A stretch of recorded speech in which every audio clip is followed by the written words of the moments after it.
Ныне праздник всех святых земли российских потерявших, всех святых, которых возрастила русская церковь, русская земля. Ныне праздник духовного неба над Россией, где широко простирается это небо. От святого князя Владимира, божественной княгини российской Ольги, которые были как бы корнем всех святых земли российских приявших. Великий сон возрас, великое древо святости.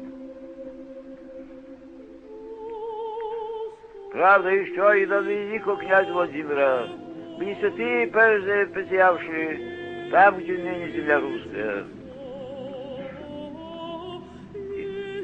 Те части, которые ныне составляют также пределы России, и сияются еще, и прежде того, как они вошли в состав земли российской, есть святыми угодниками Божьими. Вот Херсонес славится 7 епископами, еще в первые времена посвящавшему свой край. Там же последствия Киев-Мефодий проповедали это немощные святого Климента Папы Римского. Там последствия в том же Казанете крестился великий князь Владимир. И с мощами древнего священномученика Римского он пришел в Киев, положил тем начало возрастания церкви русской.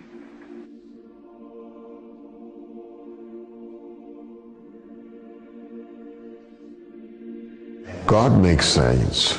There are a lot of saints we don't know about. Certain ones God reveals to the world, others He doesn't.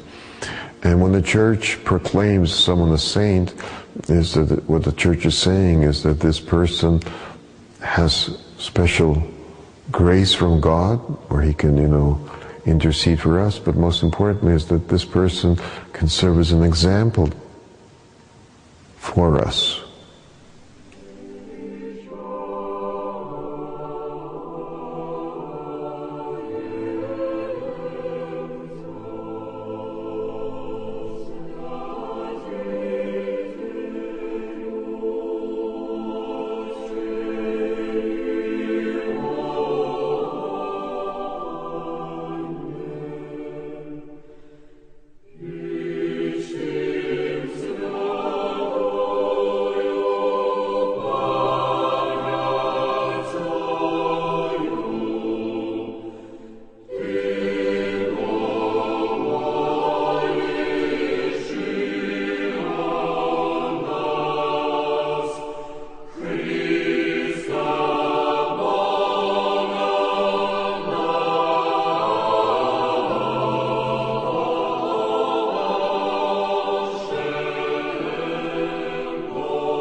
Vladika was born in Malorossia, or what is known today as the Ukraine, in 1896.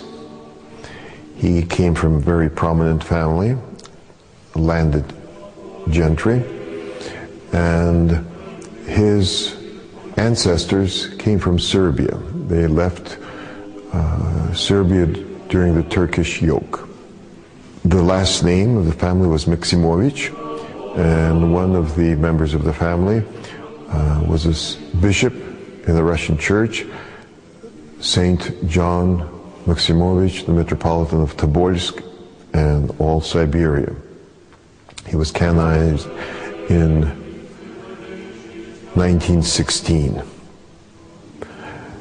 Vladika's sister, Maria Lyubarskaya, corresponded with my mother, and she once wrote that Vladika was a very obedient child, and the parents had no problems with his upbringing. He was an excellent pupil in school, a cadet, and he then liked just 2 subjects, dancing and gym class. I was told that as a child, Vladika had toy soldiers that he played with, but he did not play military games. He played a monastery. In baptism, Vladika received the name of Michael. He received his education at the Poltava Military Corps, and after that he finished the Kharkiv University Law School. He was planning, apparently, a career in law, but the Russian Revolution forced the family to leave, and they ended up in Yugoslavia. Vladika entered the theological faculty of the University of Belgrade, which he completed. After graduation from the theological faculty, Vladika took the monastic vows, and he received the name of John in memory of his ancestor, Metropolitan John of Tobolsk and Siberia. Vladika knew Metropolitan Antony from Russia. He was a bishop in Kharkiv at one time, but he became closely associated and got to know Metropolitan Antony closer in Yugoslavia. And Metropolitan Antony was once asked, who spiritually you feel closest to? And he named just two people, Archimandrit Ambrosii, the abbot of Milkov Monastery, and then the young hieromonk John.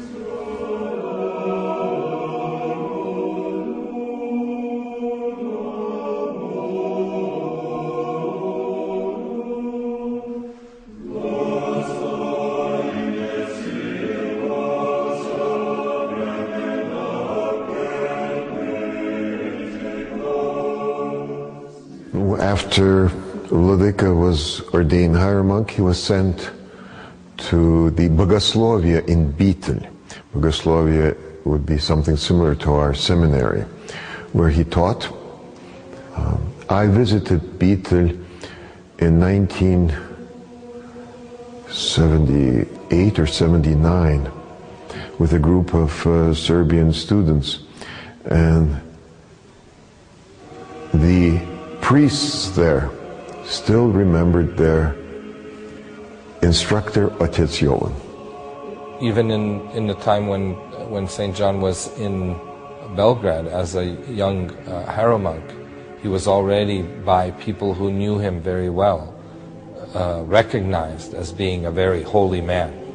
And when a certain Serbian bishop had been asked the question, do saints exist in our day? He said, go to Bitol, where hieromonk John was a teacher in the Serbian seminary, and go look at him and you will see a living saint.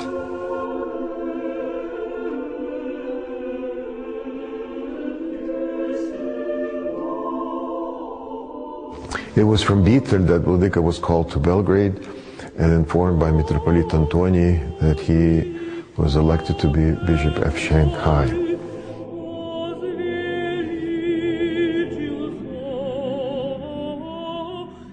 The cathedral, born actually across the kitty corner from the cathedral, lived before the war 2 blocks from the cathedral, a place called Berden Terrace. That was almost any Russian that you talked to from Shanghai was either lived in Berden Terrace or somewhere near the cathedral. The main street by the cathedral was Paul Henry, small street, residential street, beautiful trees around it. And it was really, although it was the French concession, you saw Russians just all over. Vladika knew my family from Shanghai. My parents met in Shanghai, were married there. My two older brothers were born in Shanghai. My twin brother and I, we were born in San Francisco.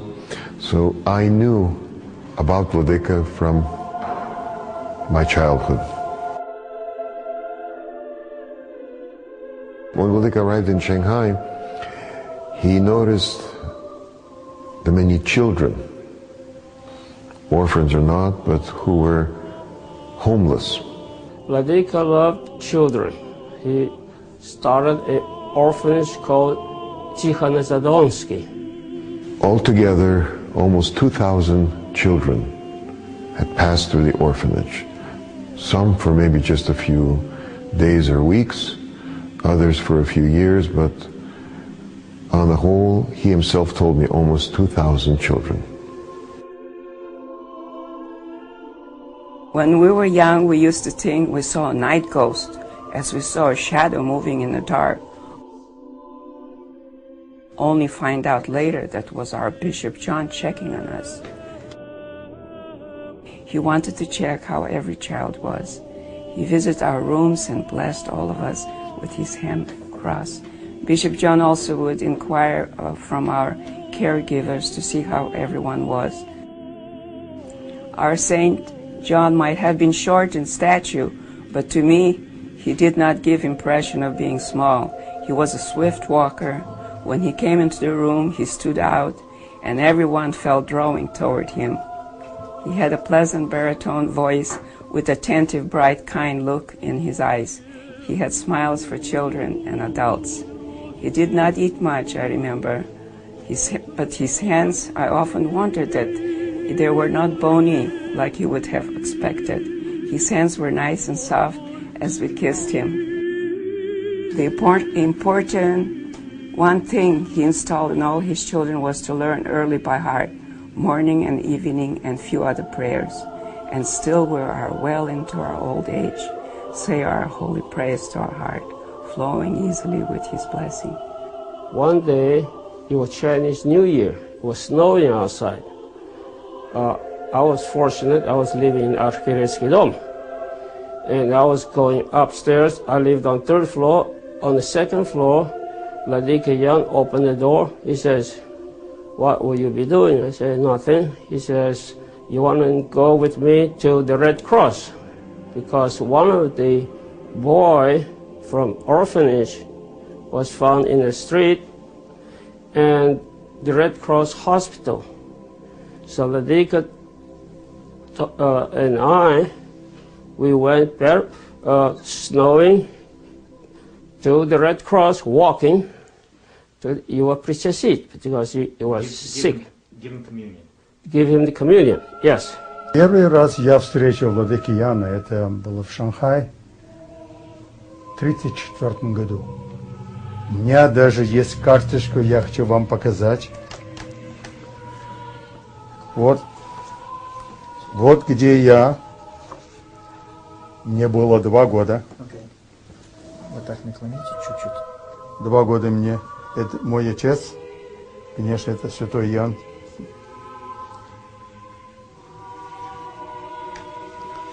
Вот я хочу про мою семью рассказать вам.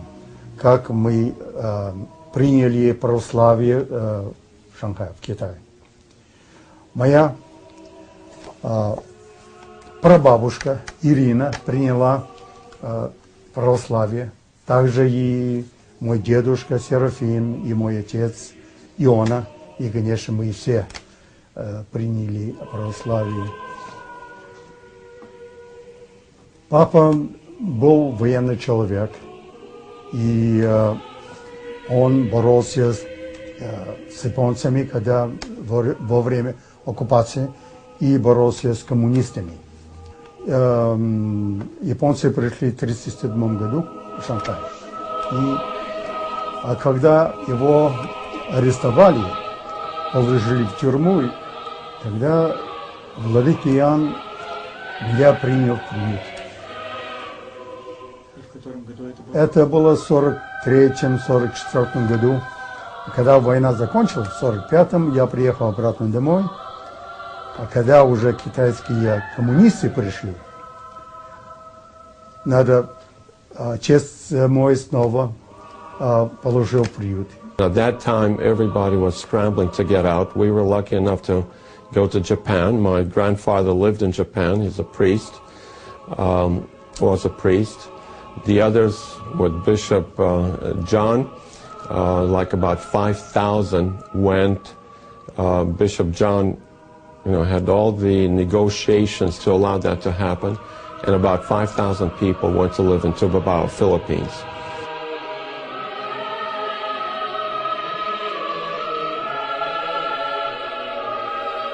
Там проходило время, когда тайфуны, и тогда все филиппинцы уходили с острова, а мы оставались. Сильные ливни, но таких сильных нет.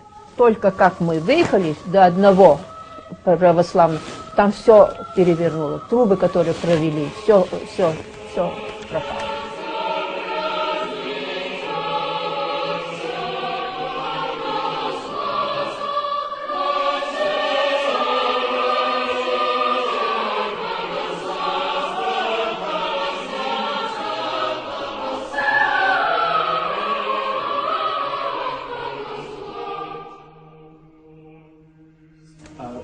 А пока мы были там, пока владыка благословлял, и филиппинцы сами говорили, что вот пока ваш ходит, вот этот монах, ходит и благословляет на все 4 стороны, все в порядке, все спокойно будет, да.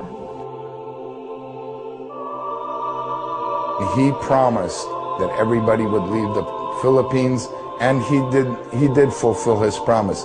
Some people went to Australia, some people went to South America. There was a lot of people that were basically homeless. Vladika would come to the United States, would sit on the steps of the Senate, United States Senate, and one senator noticed that there is this man sitting there with a long beard and everything, and he came up to him, and Vladika said, "This is the problem. We need to get these people out of the Philippines, out of Tubabao." And Vladika went to Washington to lobby that a bill be passed to allow the people from Tubabao, from the Philippines, to enter the United States. At first, they didn't pay any attention to him, but he kept sitting there on the steps. He sat there for 2 or 3 days. He wrote letters asking for, prominent people in Washington to support this, to lobby on his behalf, and but mostly I think it was his prayers.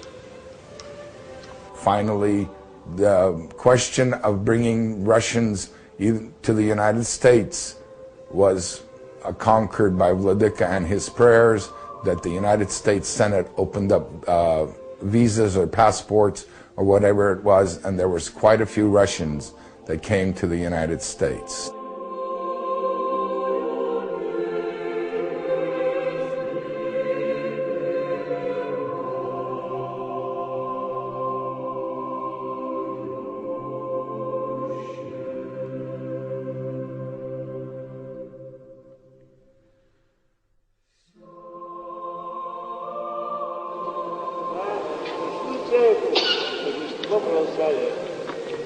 Православие, правая вера,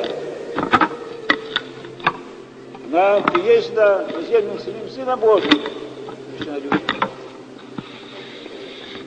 И вот, перед тем торжеством присоединяются и другие песнопения, когда мы совершаем здесь служение. Как раз когда начался Великий пост, который призывает нас к покаянию в грехах наших. Радуется сердце наше этому новому храму. Он еще не закончен. Еще нет дням священных изображений, почитать которые христиане начали от первых дней, почитание которых было утверждено как раз тем событием, которое празднуется завтра.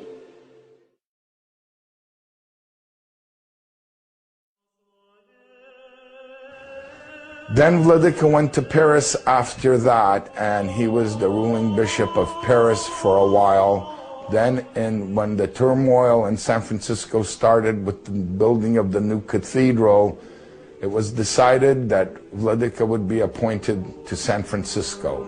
Vladika was officially assigned to San Francisco in 1963, in late spring, after Vladika Tikhon repose. When I finished the university as an engineer, that was the time that Bishop John was sent over here to settle things down and to complete the construction of the cathedral. And as soon as I finished the university, he assigned me to the construction committee and also to the Prihaskoy Sovet, parish council. The cathedral was a skeletal structure of I-beams, and it stood for approximately, as I remember, about 5 or 6 years without any concrete on it. Had it gone another year or two, the I-beams would have had to been replaced, taken down, and started all over again. Vladika had prayed, and miraculously, the cathedral started to be built. He blessed the grounds. We had a big processional from Priut, which is Tikhonozadonsky on 15th and Balboa, and we went down 15th Avenue to Anza to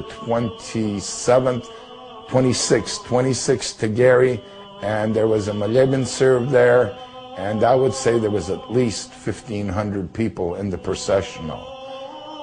That was one of the things that was probably his first miracle in San Francisco that was really, I thought, was most noteworthy.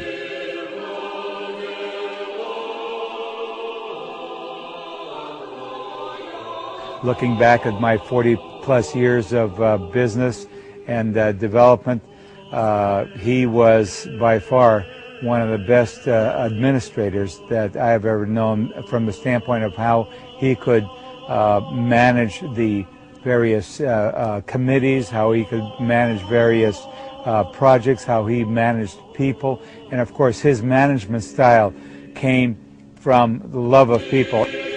People, in San Francisco always talk very highly of Vladika John, and always, could not do more to him. It's interesting that when people tried to give him money, as my parents, if they had extra, they would try to give money, but they learned very fast. If you tried to give money to Vladika Jan, he would say, "No, I have no needs." What you had to do was tell him, "For your needs." He had many needs of the Priud, the orphanage, and he helped other people. So he didn't have needs, and if you told him that it's for your needs, he would take that and bless you. He would always never refuse help to anyone, be it personal help, be it in any other way, and so people would respond to him like I've never known anybody to respond to anyone.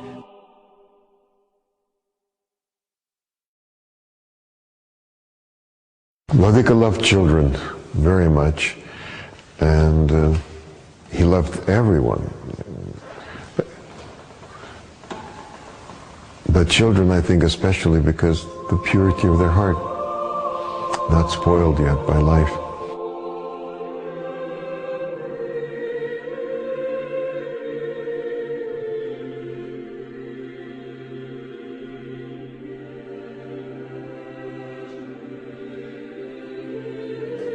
Vladika loved kids. Kids flew to him. They swam to him. He just adored kids, and the kids adored Vladika. He realized the need for the Russian youth to socialize. Once, after a liturgy, he asked us what we were planning to do, and the altar boy said they want to go see a film. And he asked, what's the name of the film? And then he gave money to all the altar boys that wanted to go buy the ticket. When Vladika came, I started serving as an altar boy it was still at the old cathedral on Fulton. And one of the things is Vladika would always tap us on the head with a posach, his staff. If Vladika didn't tap you on the head with his staff, that means you were in trouble. You were in real trouble. I've been in trouble. I know. You feel like nothing. Growing up, I remember several times that we would go to the bishop, say before our some exam, and you didn't study, and you think, okay, you're going to go and get the bishop's blessing because you're going to have a math test or whatever kind of exam you're going to go into. Well, the bishop knew that if you didn't study, he would get really upset. He said, why do you come to me for a blessing? You're not, you didn't study. I'm not going to give you a blessing. Well, in that case, you knew you didn't study and you didn't get bishop's blessing. You knew you were cooked. But this, when the bishop gave us the blessing for our marriage, I knew, conversely from my other experiences of trying to get his blessing when I didn't study, but this was okay. Everything was going to be fine. And it's really turned out that way. 43 years. Yeah, 43 years now. So. Vladika's day began very early. He would rise to read his prayers.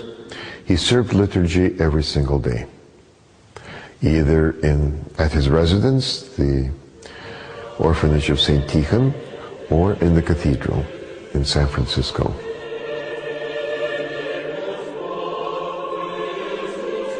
At 3 o'clock every day, we would read the 9th hour.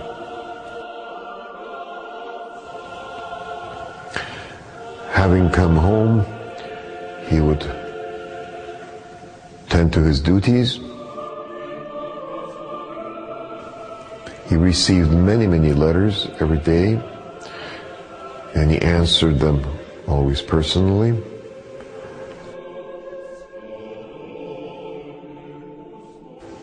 He would have a light snack with coffee in the evenings, and then he would either at the priut, at the orphanage, or again at the cathedral, go for the Vesper service. If he served at the cathedral, or actually if he was present at the cathedral, on the way home he would stop at the hospital again.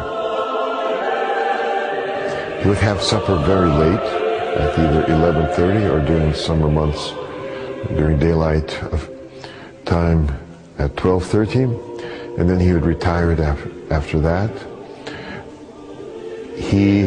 Since the day of his monastic tonsure, he did not sleep in the bed. He slept in an armchair. He gave up sleeping in a bed for the 44 years he was a monk. He gave up that incredible, normal thing in our lives of sleeping in the bed just to keep himself under his control, to break his own will.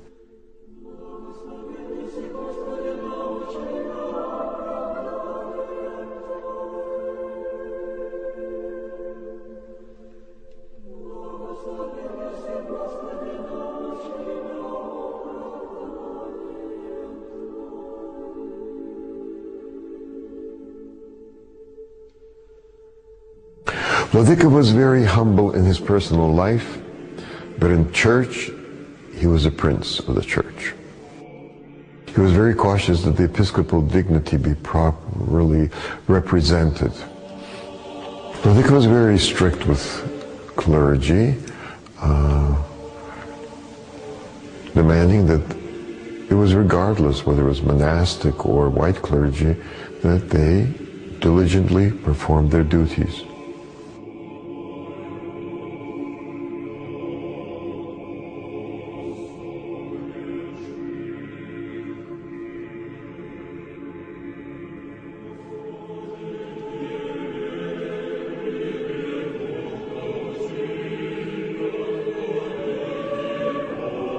I'll tell you one thing, when Vladika served and you were in the altar, it was like you were not on earth.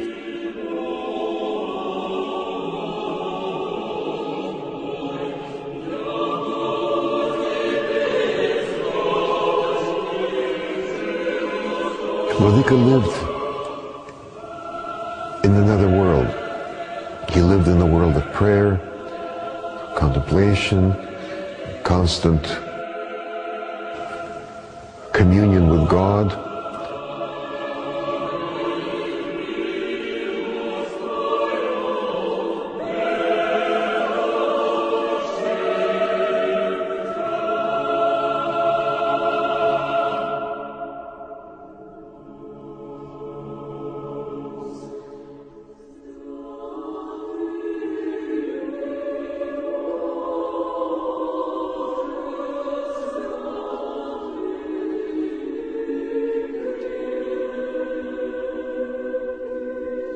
Vladika knew the lives of saints.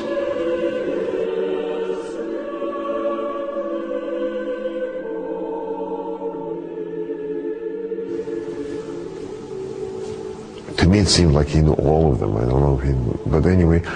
But when Vladika was in church and approaching an icon, it wasn't something, at least my impression was, that it wasn't something, far-fetched for him.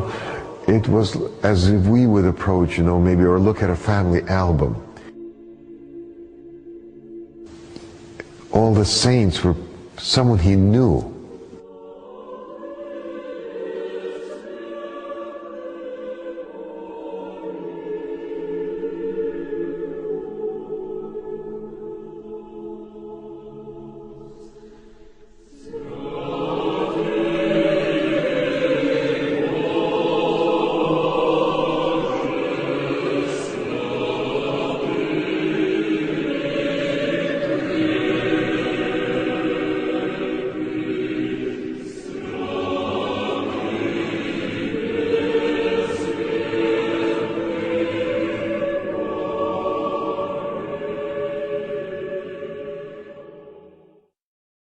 I was born October the 5th, 1947 at 11:55 p.m. Prior to this, my mother was Catholic. My mother was dying of typhus fever in Shanghai. Archbishop John used to visit hospitals on a daily basis, and he read what patients were in the hospital, specifically looking for Russian names.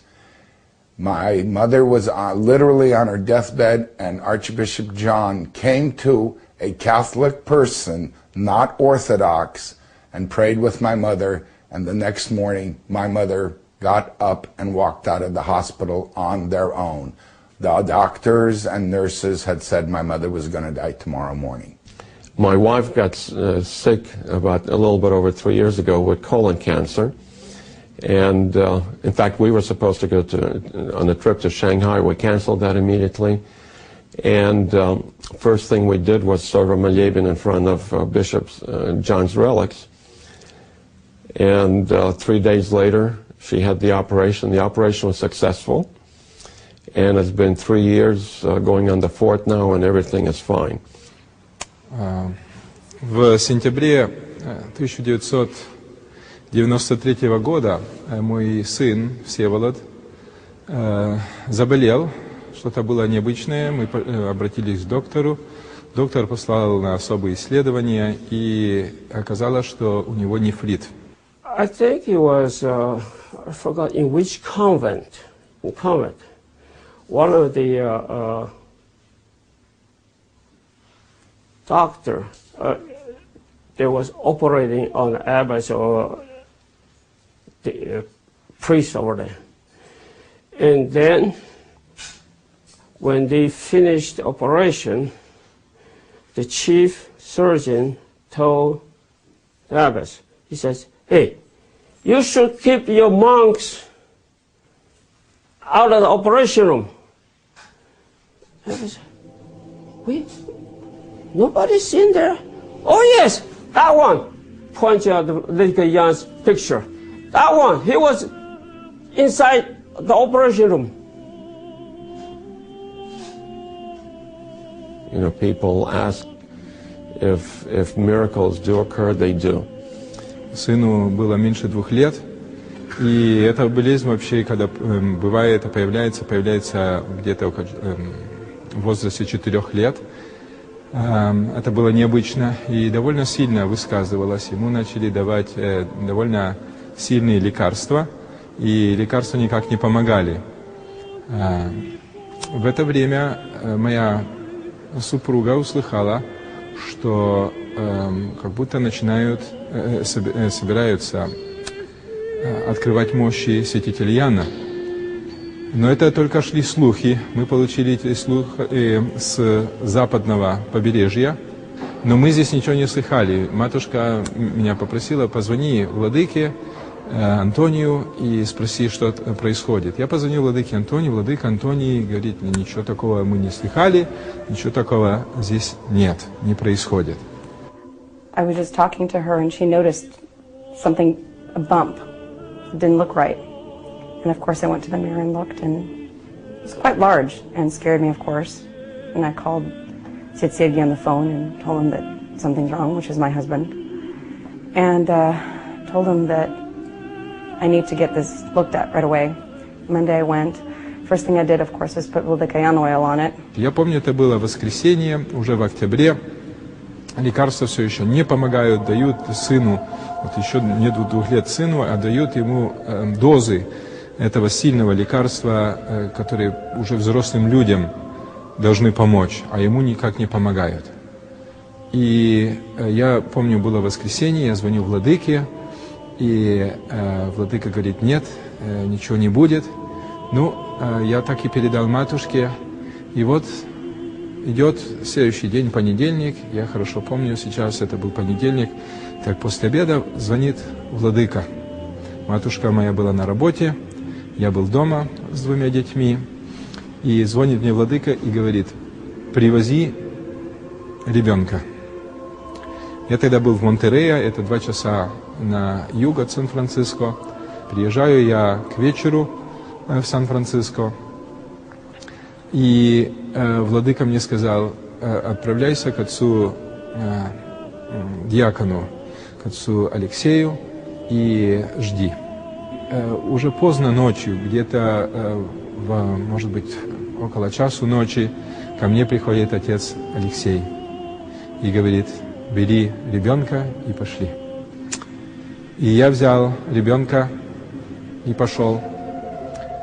Когда, значит, я вошел в усыпальницу, значит, все духовенство, которое собралось там, пропело ектенью о здравии. И когда пропели ектенью, тогда владыка Антоний мне сказал приложить ребенка к мощам святителя Иоанна. Я приложил ребенка к мощам, стали через неделю уменьшать дозы, и значит, показатели уже начали хорошо совершенно, показали, что почки пришли в свое нормальное состояние, и через приблизительно месяц уже совершенно убрали лекарства. They decided to just go in and take it out. They didn't know what it was. And of course, we had him taken to St. John, and I went to communion, and the next day just went and did it. And I put my faith in him. И мы за все благодарим Господа Бога и заступничество святителя Иоанна. He always adheres us and always intercedes in some way, whichever way it's supposed to work out. For the good, for the bad, and usually it works out for the good.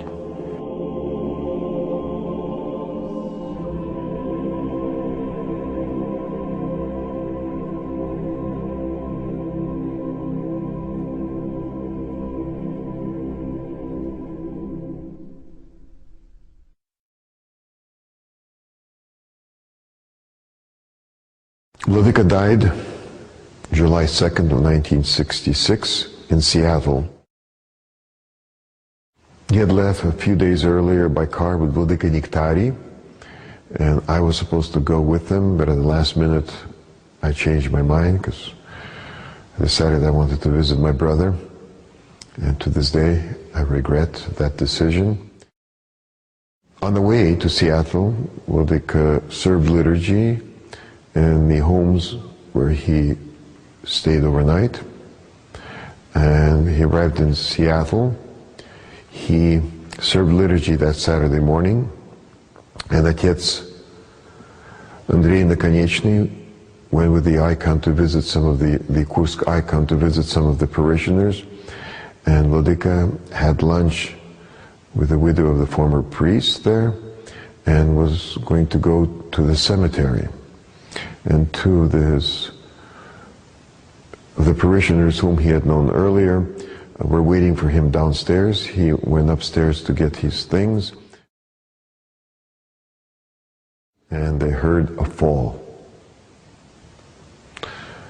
And something falling, something heavy falling. When they ran up, they saw Vladika trying to get up. Vladika had fallen, and he said that nothing of a kind has ever happened to him. They sat him down in his chair, and he was sitting there silently, and then he started grasping for air and passed away.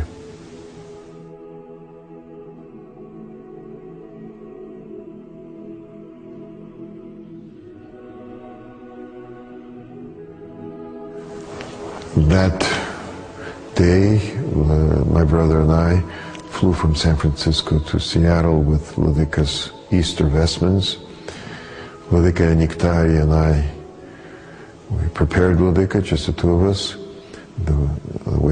for a monastic burial, and we vested him, the two of us, we vested him in the pontifical vestments, and then when everything was ready, we laid him in the coffin.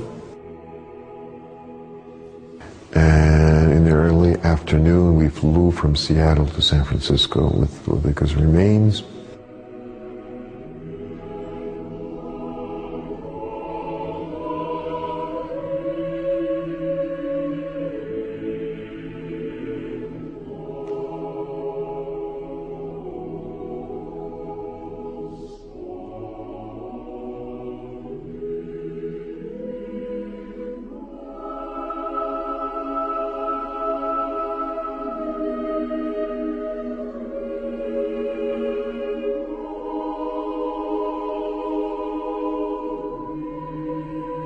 The burial took place on Thursday.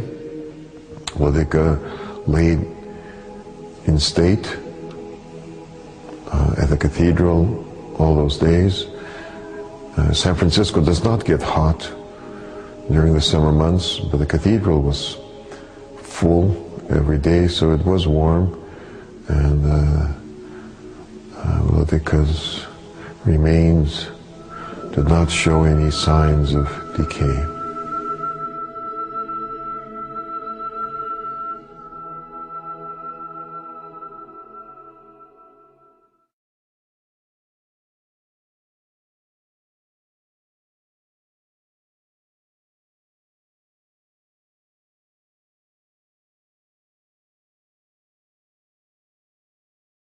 Before leaving for Seattle, Vladika, in my presence, called the Russian newspaper in San Francisco, Russkaya Жизнь, and ordered an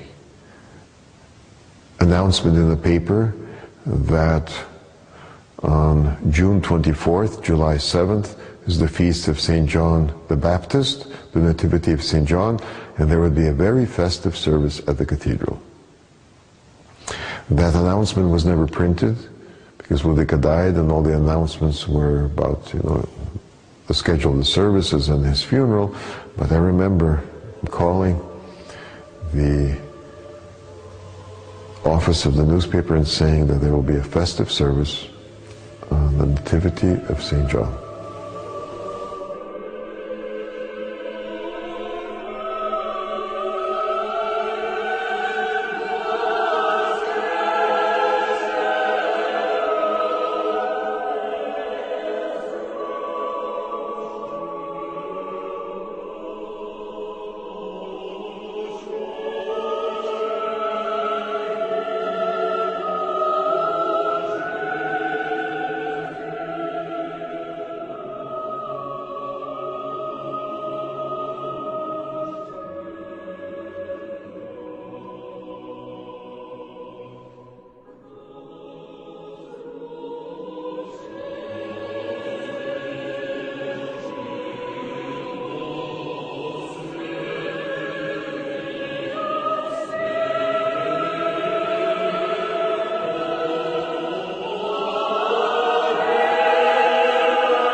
was one of those who was blessed to be a witness of the opening of the relics of our Holy Father among the Saints, John of Shanghai and San Francisco, in October of 1993.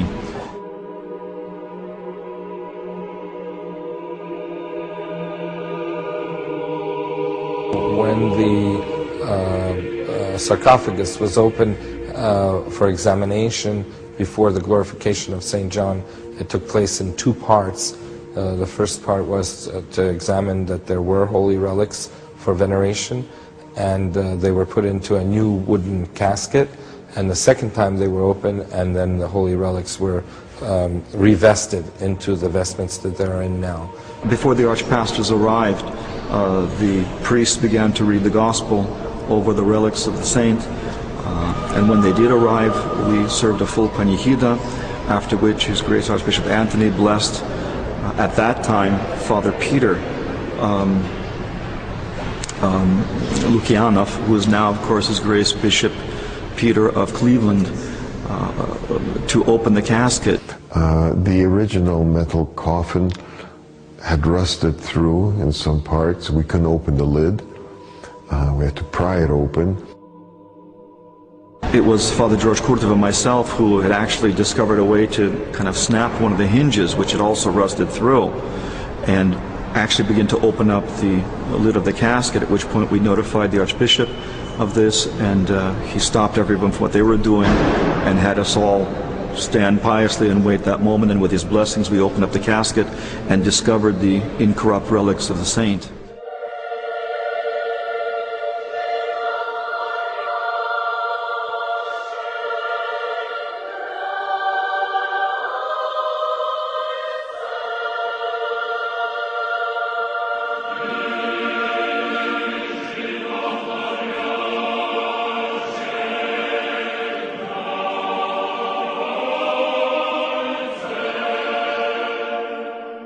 And the very moment of opening of the and examining of the remains is probably the most phenomenal moment of my life, really, to see that for the first time. Well, Dick, you could see that the body was dehydrated, and it was covered with I really don't know what, but a layer of some white, it was almost like dust. That was at the second opening that all this, the relics were washed, but otherwise they were intact, completely intact. When we began to sort of work, if you will, on the relics, to clean off some of the rust and some of the material, we peeled it off from the relics. Archbishop Anthony then removed the air that was covering the face of the saint, and there he was, incorrupt and very recognizable. His hair, his beard, his fingernails, the blood vessels on his fingers were visible and noticeable. And as we began to sweep off rust and so forth from the various parts of the body, nothing fell apart. It was quite amazing. And with great piety and with a significant amount of trepidation, we approached this effort. Upon completion of the preparation of the relics, taking off all of the stuff that had fallen off of the casket and so forth, cleaning them up, Vladika Anthony had pulled out a clean one which had been prepared earlier.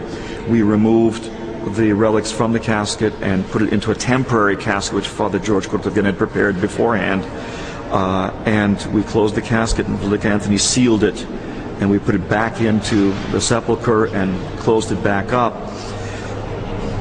We prayed again around the relics of the saints before we all departed, but it's impossible to really express the feelings that we all experienced.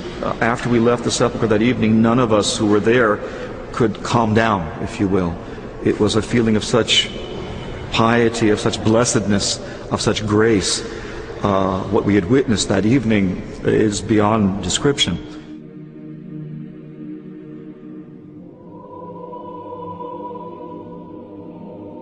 Personally, it was a very important moment for me, as I was one of only 6 who were present that evening in 1993, who were present at the funeral services for Vladika John back in 1966. I was only a 12-year-old boy then, holding the staff of Archbishop Sava, and I recall late at night when they were about to close the casket and put it into the sepulchre, I didn't make it in time to venerate the relics one last time.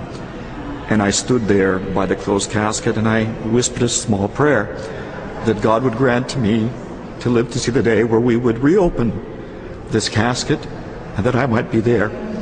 And 28 years later, God granted the wish of His unworthy servant.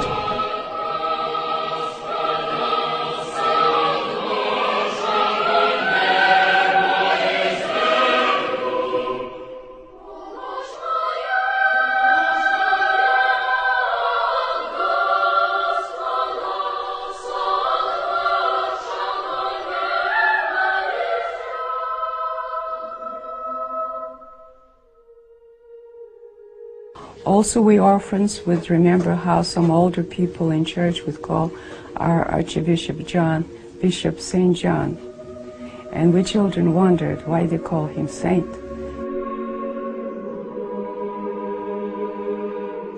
In church, at the end of the service, he would tell us all these wonderful sermons, stories about the saints that celebrated that day.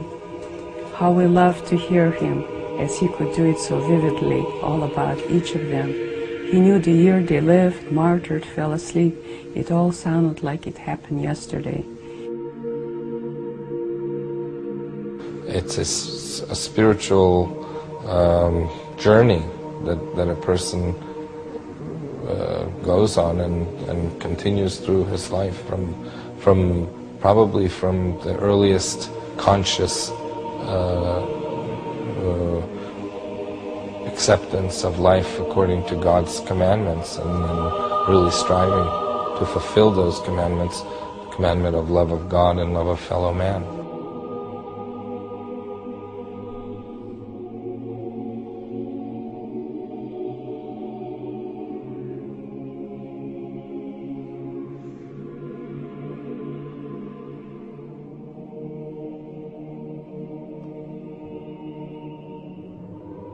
We, I think, who knew him in his life, knew he was a saint. How he would, for example, first of all, as I said, would pray. Then how he would care for people. How he would set up hospitals, how he would set up schools, how he would set up orphanages, how he brought the orphanage when it was absolutely impossible from the Tubabawa here. To know him was to love him, and to love him is we still have to love him, and we need to pray to him to intercede for us. And he does intercede for us. Whether we know it or not, he does intercede for us. The fact that he was very down to earth, I think this shows that you don't have to walk on water to be a saint. Just live the life of the church, believe in the church, do your prayers, confess your sins, have communion. I think just the opposite, that a person who's a human being, as we all are, a person with certain weaknesses, with certain maybe even minor faults, but a person just as us, the sanctity is achievable.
Христаеве, снизу Твой, чтобы не забыли в наше сердце злоба и недоброжелательство, чтобы страсти, похоти не одолевали нас.